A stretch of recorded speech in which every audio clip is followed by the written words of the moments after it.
नई संसद के सामने ध्वजारोहण किया है देश के उपराष्ट्रपति और राज्यसभा के चेयरपर्सन जगदीप धनखड़ ने। आपको बता दें, बड़ी खबर के साथ हम बुलेटिन की शुरुआत कर रहे हैं क्योंकि सर्वदलीय बैठक इस वक्त भी चल रही है। सर्वदलीय बैठक जिसमें यह तय होगा कि किस तरह से आने वाले विशेष सत्र को लेकर विपक्ष का रवैया रहेगा। राजनाथ सिंह की अध्यक्षता में ये बैठक हो रही है। संसद का विशेष सत्र कल से शुरू हो रहा है। सबसे पहले शुरुआत पुरानी संसद से होगी। विशेष सत्र से जो ये सर्वदलीय बैठक है वो अभी भी जारी है और काफी लंबी ये बैठक चल रही है। ये भी दिलचस्प है, लगभग 1.5 घंटे इस बैठक को हो चुके हैं। कल से हो रहा है शुरू संसद का विशेष सत्र और आप देख रहे हैं हमारी ये विशेष कवरेज संसद भवन के आगे से। महिला आरक्षण बिल पेश हो, ये कांग्रेस पार्टी की तरफ से मांग रखी जा रही है। विशेष सत्र से सर्वदलीय बैठक इस वक्त जारी है। जो बड़ी बातें हैं वो आपको बता दें, 5 दिन के लिए विशेष सत्र सरकार ने बुलाया है। क्या रवैया दोनों ही पक्ष की तरफ से अभी इस विशेष सत्र को लेकर अपनाया जा रहा है वो आपको सुना देते हैं। डॉक्टर मनमोहन सिंह की सरकार के वक्त जो ये बिल आया वो आज तक जीवित है, राज्यसभा में पास हुआ है। हमारी कल सीडब्ल्यूसी कांग्रेस कार्य समिति की जो बैठक में रेजोल्यूशन पास हुई, प्रस्ताव पारित हुआ, उसमें यह मांग की गई है कि ये जो आने वाला विशेष सत्र है उसमें महिला आरक्षण के उस बिल को पास किया जाए, पारित किया जाए। ये बहुत महत्वपूर्ण है, ऐतिहासिक है। आपको ज्ञान है कि पूर्व कांग्रेस अध्यक्षा श्रीमती सोनिया गांधी ने पत्र भी लिखा था, प्रधानमंत्री को पत्र लिखा था। हम फिर से उस मांग को इस प्रस्ताव के जरिए दोहराते हैं। पार्लियामेंट का अधिवेशन 18 से शुरू हो रहा है। हमारा सेशन ये महत्वपूर्ण सेशन है। जो हमारा पेंडिंग बिल वगैरह है, गवर्नमेंट आइटम्स है, उसके बारे में ऑल पार्टी मीटिंग बुलाया फ्लोर लीडर्स का, उधर सब अवगत करा देंगे। तो ये तो अभी तक जो रवैया दोनों ही पक्षों का रहा है वो आपने सुन लिया। लेकिन आज जब सर्वदलीय बैठक की शुरुआत हो रही थी और उस समय तमाम नेता पहुंच रहे थे, प्रमोद तिवारी ने क्या कहा है, मनोज झा किस तरह से हमला कर रहे हैं, सरकार को घेरे, आइए आपको सुना देते हैं, फिर चर्चा की शुरुआत करेंगे। एक विशेष सत्र बुलाया जा रहा है जिसमें ना विपक्ष को मालूम है मुद्दे क्या होंगे, क्या जरूरत आन पड़ी इसे बुलाने की, न सरकार को स्पष्ट रूप से मालूम है कि ये क्यों बुलाया गया है। तो कुल मिलाकर ये सरकार की तरफ से एक कोशिश है जानबूझकर कि आत्म प्रशंसा के अलावा इस सत्र में क्या आने वाला है किसी को नहीं मालूम।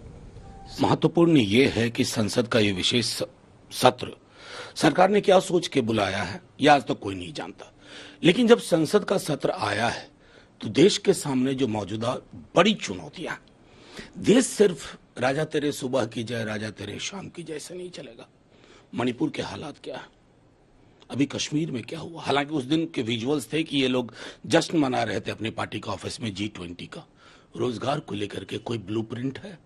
हम तो सरकार से आग्रह करेंगे कि कमिटेड 2 दिन रोजगार पर आप अनुभव मांगिए, लोगों से कहिए कि इस पर क्या किया जा सकता है। आइए चर्चा की शुरुआत करते हैं।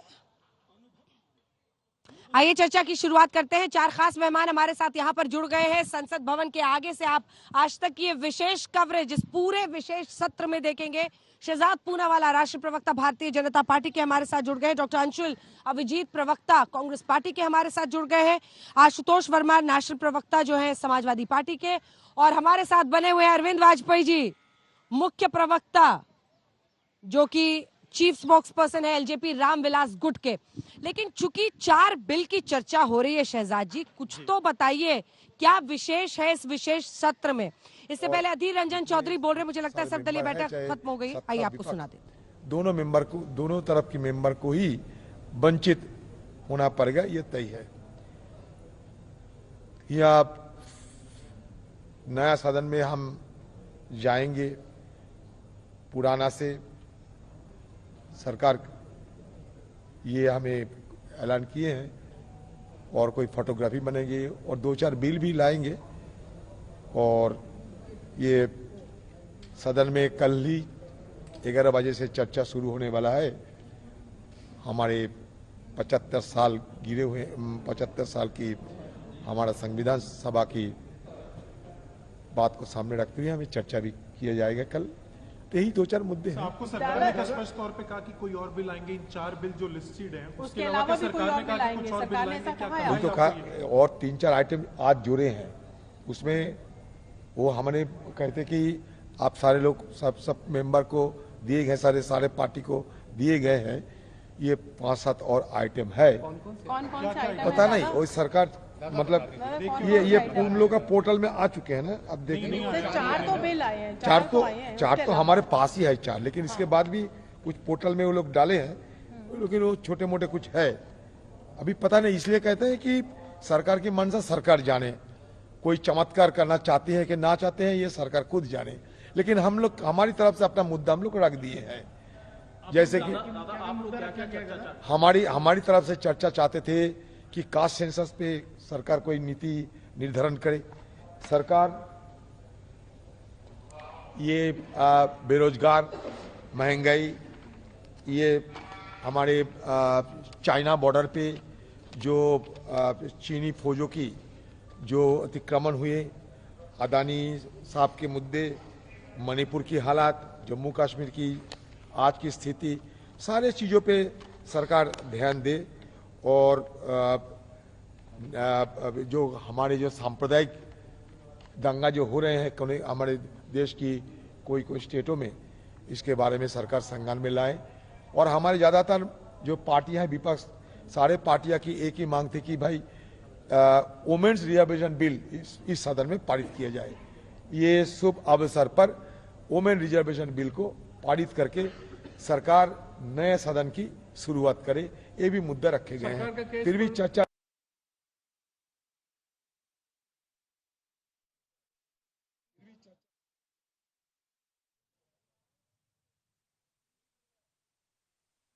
तो अधीर रंजन चौधरी ये बता रहे थे कि सर्वदलीय बैठक में क्या हुआ है। लगभग 1.5 घंटे ये बैठक चली है। उन्होंने कहा वो 4 बिल तो पहले से एजेंडे पर डाल दिया गया था, जिसमें मुख्य चुनाव आयुक्त, अन्य चुनाव आयुक्त नियुक्ति बिल है, इसी के साथ पोस्ट ऑफिस बिल है, एडवोकेट अमेंडमेंट बिल है, press and periodicals registration bill है।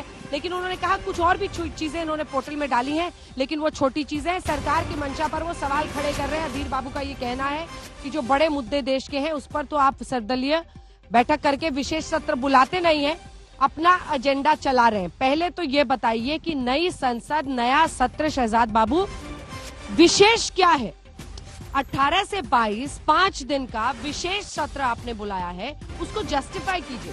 विपक्ष यही पूछ रहा है कि क्यों बुलाया। देखिए अंजना जी, जब सरकार की ओर और से महिला आरक्षण पर ला रहे हैं नहीं ला रहे हैं, बताइए। हाँ, सबका जवाब एक एक करके देता हूँ। देखिए, सबसे पहले तो जब ओरिजिनली 4-5 दिन पहले एजेंडा बाहर आया, तो जो संसद की 75 वर्ष की यात्रा रही है उस पर चर्चा होना, और वो भी उस कालखंड में। और अभी क्योंकि मैं अधीर रंजन जी को ही कोट कर रहा हूँ कि नए संसद में भी प्रवेश का उन्होंने बताया कि ये बात कह दी गई है, तो गणेश चतुर्थी का समय है और मैं महाराष्ट्र से आता हूँ।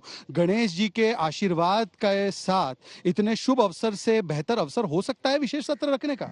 तो मुझे लगता है जो गणेश जी का भक्त नहीं होगा या जो विघ्नहर्ता को नहीं मानता होगा, केवल वही कहेगा ये शुभ अवसर नहीं है इसका। अब दूसरी बात उन्होंने कहा कि इन 4 चीजों के अलावा विमेन रिजर्वेशन बिल, चलिए विमेन रिजर्वेशन बिल ही ले लेता हूं। ये 2010 में राज्यसभा में पारित हुआ था। 2010 से 14 क्यों कांग्रेस ने इसको पारित नहीं किया लोकसभा में, वो अलग विषय है। परंतु जो आज की तारीख में लंबित बिल है राज्यसभा में, ऑन रिकॉर्ड समाजवादी पार्टी ने इसका विरोध किया है, अबू आजमी ने इसकी प्रतिलिपि फाड़ने की कोशिश की, आरजेडी ने किया है। मैं कहता हूं बाकी सब छोड़ दीजिए, इनके बीच में कंसेंसस है कि इंडिया अलायंस का अधिकृत स्टैंड है कि राज्यसभा में जो बिल पारित हो चुका है वही बिल इनको चाहिए हूबहू, उसमें कोई बदलाव ना हो। क्या एक स्टैंड इंडिया अलायंस के 2 पार्टनर आपके साथ है, आपका तो बहिष्कार नहीं हुआ है, तो 2 पार्टनर है, तो दोनों में से पूछ के बता दीजिए कि यही बिल जो राज्यसभा में लंबित है। और कांग्रेस पार्टी की हिपोक्रेसी की कोई मर्यादा नहीं है। कांग्रेस पार्टी ने कहा 40% में रिजर्वेशन अपनी पार्टी में दूंगा। अभी 2 सरकारें हिमाचल कर्नाटक की बनी, कुल मिलाकर 46 मंत्री है, उसमें 1 मंत्री महिला है। तो मुझे लगता है कम से कम इन विषयों पर उनको नहीं बोलना चाहिए।